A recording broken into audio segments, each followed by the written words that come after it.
Assalamualaikum warahmatullahi wabarakatuh. Salam sejahtera buat kita semuanya. Kembali berjumpa pada pembahasan Gas Turbine Engine Fuel System section yang kelima, Gas Turbine Engine Fuel Control, part yang kedua, Hydromechanical Fuel Control Unit.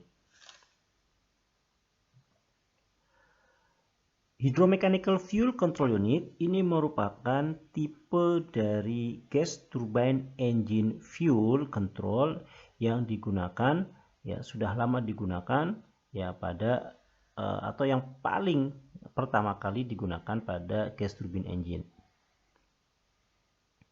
Walaupun memang penggunaan dari hydromechanical fuel control unit ini sudah mulai ditinggalkan, ya terutama untuk engine-engine baru. Ya, dalam hal ini adalah untuk mendapatkan efisiensi yang lebih tinggi dengan menerapkan elektronik pada pengontrolan gas turbine engine fuel. Basic principle dari hydromechanical fuel control unit adalah vary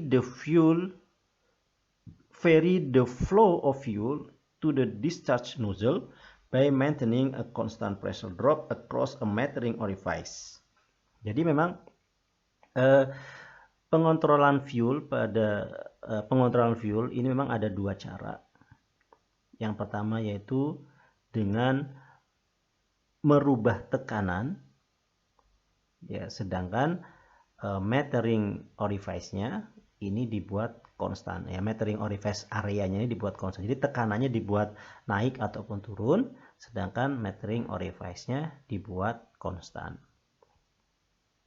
Sedangkan cara yang kedua dengan tetap menjaga a constant pressure drop across a metering orifice. Jadi tekanan yang melalui metering orifice ini dibuat konstan. Ya, tetapi areanya, ya, area dari metering orifice ini yang kemudian dibuka tutup, ya, dirubah areanya, ya, besaran bukaan areanya yang dirubah sehingga aliran fuel juga akan bervariasi. Nah, cara yang kedua inilah yang digunakan pada hydromechanical fuel control unit, yaitu dengan tetap menjaga tekanan tetap konstan, sedangkan metering orifice-nya, ya, metering orifice areanya dibuat bervariasi untuk menghasilkan supply atau aliran fuel yang bervariasi juga, ya. Ini kan sudah dibahas sebelumnya bahwa untuk menghasilkan thrust atau power yang dikehendaki, ya, dengan cara merubah supply fuel. Kalau kita pengen menaikkan power, ya berarti supply fuelnya diperbanyak. Kalau kita pengen menurunkan power, ya berarti supply fuelnya harus dikurangi, seperti itu. Nah, variasi dari metering orifice ini tergantung dari beberapa faktor. Yang pertama yaitu pilot throttle position, ya, atau PLA. Ya, jadi posisi PLA ini menentukan seberapa besar metering orifice area terbuka. Ya, tentunya kalau PLA, kalau misalkan operator dalam hal ini pilot atau teknisi mengharapkan power yang lebih besar, berarti bukaan metering orifice-nya harus diperbesar sehingga aliran fuel akan lebih banyak disuplai ke engine. Kemudian yang kedua ini berkaitan dengan engine operating condition. Ini ambient, ya, berkaitan dengan ambient. Ya, perubahan ambient. Ya, tentunya kalau misalkan sebagai contoh adalah pesawat ketika climb. Nah, ketika pesawat climb ini kan kondisi ambient-nya berubah. Nah, padahal, ya, kalau kondisi ambient atau kondisi di luar engine itu berubah, maka, ya, thrust tidak boleh berubah, power tidak boleh berubah, power yang dihasilkan olehnya tidak boleh berubah, RPM yang dihasilkan olehnya tidak boleh berubah, karena pilot tidak melakukan perubahan pada PLA. Nah, maka engine harus secara automatically, ya, harus dapat, ya, mengontrol dirinya sendiri, ya, untuk menyesuaikan dengan kondisi yang berubah tadi. Contohnya kan climb. Kalau climb itu berarti air density-nya berubah, ya. Kemudian air pressure-nya juga berubah. Maka kondisi perubahan ambient ini tidak boleh menyebabkan perubahan RPM karena pilot tidak melakukan apa-apa pada PLA. Ya, RPM harus tetap. Ya, ini salah satu syarat, kan sudah kita bahas sebelumnya. Salah satu syarat dari gas turbine engine fuel control adalah dia harus mampu bekerja secara otomatis, ya, ketika kondisi ambient berubah, ya, tanpa adanya perubahan PLA. Nah, untuk dapat mengatur atau menghitung jumlah fuel yang dibutuhkan atau supply fuel, ya berarti sudah dibahas sebelumnya kan, butuh parameter-parameter. Ini parameter-parameter ini kan ada setidaknya ada 4 ya, sudah kita bahas sebelumnya. Ada PLA, kemudian ada kompresor inlet temperatur TT2, kemudian ada RPM N2, kemudian juga ada PS4 atau burner pressure. Nah, ini juga sudah kita bahas sebelumnya. Ini adalah gambar dari fuel control unit, ya, fuel control unit yang terpasang pada GT80 engine, ya. Sehingga kita bisa simpulkan bahwa GT80 engine, ya, fuel control unitnya ini menggunakan tipe hydromechanical, ya, di mana ini ada PLA yang nantinya akan terhubung dengan PLA lever yang ada pada fuel control unit. Kemudian, nah, ini ada TT2 sensor yang tadi terkait dengan kondisi air density, ya, kondisi air density. Kemudian ada PS4 ini yang berkaitan dengan weight of air, ya. PS4 dan air density ini kan kaitannya, ya, dibutuhkan, ya, dalam rangka untuk menghasilkan fuel air mixer yang tepat, campuran antara bahan bakar dengan udara yang tepat untuk menghasilkan pembakaran yang sempurna pada combustion chamber, ya. Sehingga kita membutuhkan informasi tentang seberapa besar tekanan di dalam burner, ya, di dalam combustion chamber, juga seberapa kerapatan, ya, seberapa besar kerapatan dari udara yang masuk ke dalam gas turbine engine. Nah, untuk menjelaskan bagaimana cara kerja dari hydromechanical fuel control unit, ini sudah saya buat menjadi beberapa gambar, ya, tahapan. Jadi memang diawali dari gambar yang sederhana, kemudian nanti akan ada penambahan komponen. Jadi ini kita buat bertahap, ya. Saya buat bertahap, ya, dalam proses penjelasan dari hydromechanical fuel control unit ini. Oke, kita awali dari gambar yang pertama. Ini gambar yang paling sederhana. Di sini pada gambar ini ada nomor 1. Nomor 1 ini adalah fuel tank, di mana fuel tersimpan.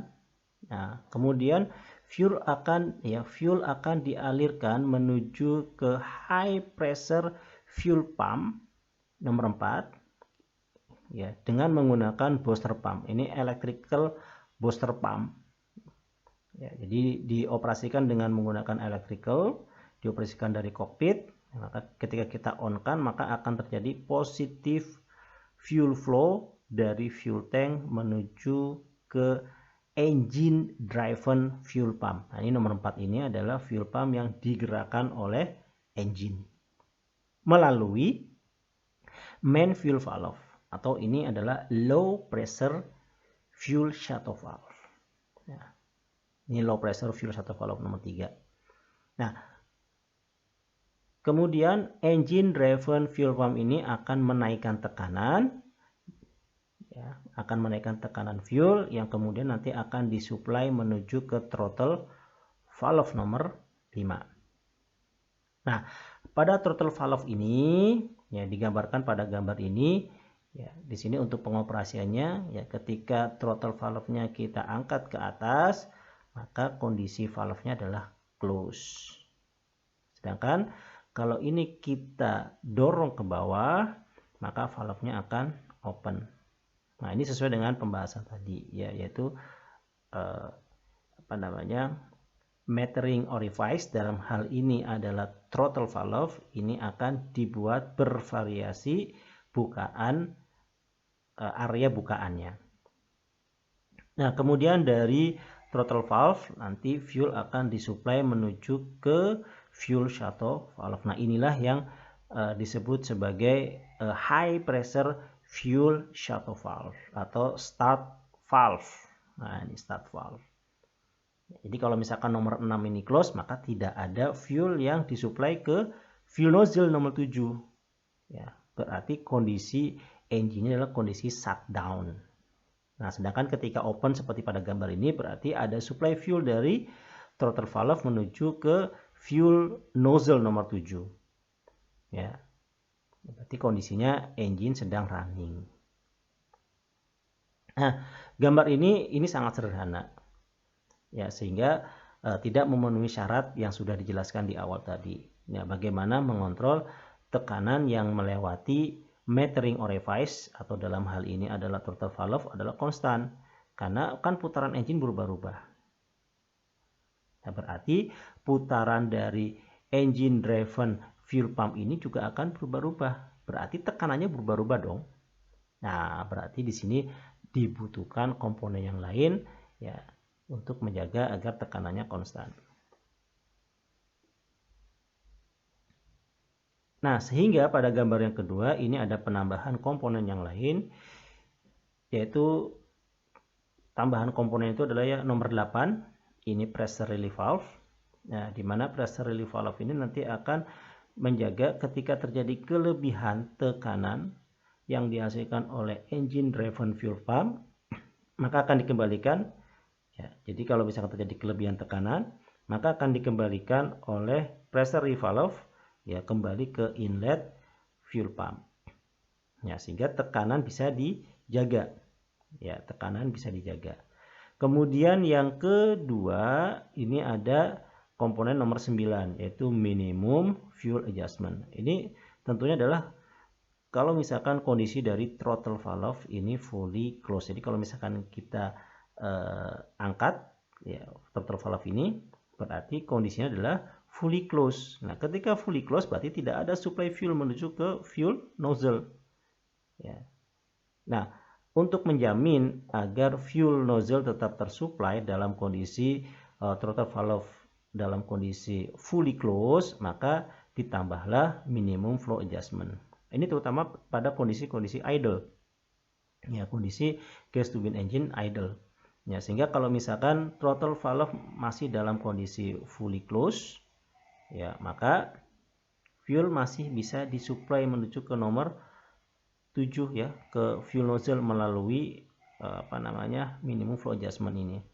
Nah, ini memang idle adjustment ini, ya. Jangan sampai kemudian engine mati ketika kondisi minimum PLA. Jadi kalau PLA kita tarik ke belakang pada kondisi minimum, ya, berarti kondisi throttle valve-nya close. Nah, jangan sampai fuel tidak ada supply sama sekali menuju ke fuel nozzle.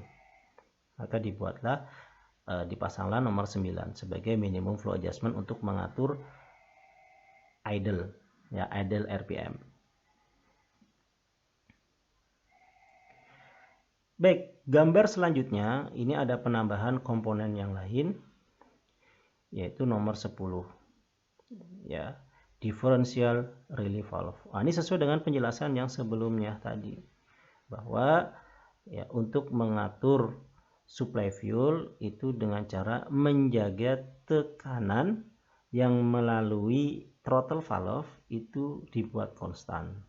Nah, sedangkan metering orifice area atau throttle valve areanya itu yang akan berubah-ubah untuk mengatur jumlah supply fuel. Nah, sebagai contoh demikian. Kalau misalkan, ya, tadi kan sudah ada pengaturan nih nomor 8 nih. Ya, sudah ada pengaturan, ya, komponen nomor 8 ini adalah untuk mengatur kelebihan tekanan yang dihasilkan oleh engine driven fuel pump. Ya, tetapi, ya, ketika throttle valve dalam kondisi full close, ya, berarti kan di sini tekanan pada area setelah dari throttle valve ini menjadi sangat rendah. Ya, sedangkan tekanan di area inlet dari throttle valve tinggi. Nah, untuk menyamakan tekanan antara inlet dan outlet dari throttle valve, maka dipasanglah differential pressure relief valve. Ya, kalau misalkan perbedaannya terlalu tinggi, maka valve nomor 10 ini akan open, ya, untuk mengembalikan fuel menuju ke inlet pump. Ya, sehingga, ya, perbedaan tekanan antara inlet dan outlet dari throttle valve ini bisa dijaga. Nah, kalau misalkan throttle valve ini kita open, nah berarti tekanan di area outlet akan naik. Nah, karena tekanan di area outlet akan naik, maka karena tidak ada perbedaan antara inlet dengan outlet ini bisa dikurangi, maka differential relief valve ini akan close. Ya, nah, jadi differential relief valve ini ya nomor 10 ini berfungsi untuk menjaga agar tekanan antara inlet dan outlet dari throttle valve itu tetap konstan sesuai dengan yang sudah kita bahas sebelumnya. Nah, kemudian gambar selanjutnya adalah gambar yang lebih sempurna lagi dengan penambahan-penambahan komponen yang lain. Nah, penambahan komponennya yaitu, nah ini gambar yang berarsir.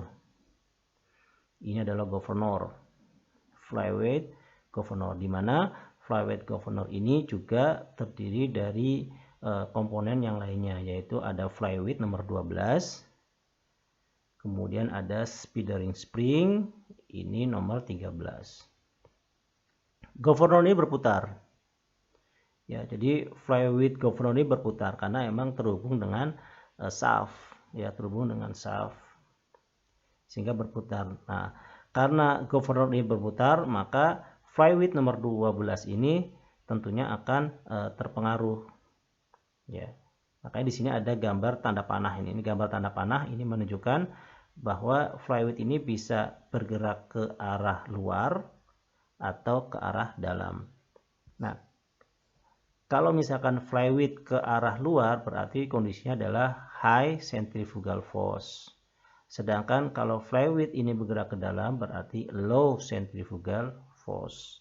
Nah, centrifugal force itu kan dipengaruhi oleh putaran. Jadi besarnya centrifugal force yang terjadi itu kan tergantung dari besarnya putaran. Kemudian ini ada 13 yaitu speedering spring. Di sini ada gambar naik turun, tanda panah naik turun. Ini menunjukkan adalah spring ini akan dipengaruhi oleh gaya yang diterapkan atau diberikan kepada spring ini. Oke, sebagai contoh misalkan ya, kalau gambar sekarang ya, gambar yang ditunjukkan pada slide ini sekarang ini menunjukkan adalah kondisi di mana kondisi RPM-nya konstan atau istilahnya adalah kondisi on speed. Ya, kondisi konstan RPM-nya atau kondisi on speed. RPM konstan. Nah, kalau misalkan operator dalam hal ini adalah pilot atau teknisi menginginkan RPM yang lebih tinggi atau power yang lebih tinggi. Kalau menginginkan power yang lebih tinggi atau RPM yang lebih tinggi berarti supply fuelnya harus diperbanyak. Nah, kalau supply fuelnya harus diperbanyak berarti bukaan dari throttle valve-nya harus diperbesar. Nah, dengan menggerakkan PLA atau power lever angle, ya, menggerakkan power lever ini ke depan. Ya, jadi kalau power lever ini digerakkan ke depan oleh pilot ataupun teknisi akan menyebabkan ya, speedering spring ini akan ketekan ke bawah. Ya, berarti kalau ditekan ke bawah, ya, tension dari spring ini akan semakin besar. Apa efeknya? Throttle valve akan bergerak ke bawah. Throttle valve bergerak ke bawah, ya, dibarengin juga flyweight yang akan bergerak ke dalam atau kondisinya adalah inward. Jadi flyweight ini akan ke dalam, ya, ini akan ke dalam, ini akan ke dalam. Berarti kondisinya adalah centrifugal force lebih rendah dibandingkan dengan tension speedering spring. Ya, jadi centrifugal force lebih rendah dari tension speedering spring. Nah, kondisi seperti itu adalah kondisi yang disebut sebagai under speed. Nah, karena kebuka, ya, throttle valve kebuka, maka supply fuel akan lebih banyak. Ya, supply fuel akan lebih banyak menuju ke fuel nozzle nomor 7. Ya, akan lebih banyak. Nah, karena supply fuel lebih banyak sekarang, maka RPM pada gas turbine engine akan semakin naik. Ya, karena supply fuelnya kan naik. Berarti RPM akan naik. Nah, ketika RPM naik, maka centrifugal force yang dialami oleh flyweight ini juga akan bertambah. Sehingga yang tadinya bergerak ke dalam atau inward akan bergerak untuk ya, lurus kembali seperti gambar ini.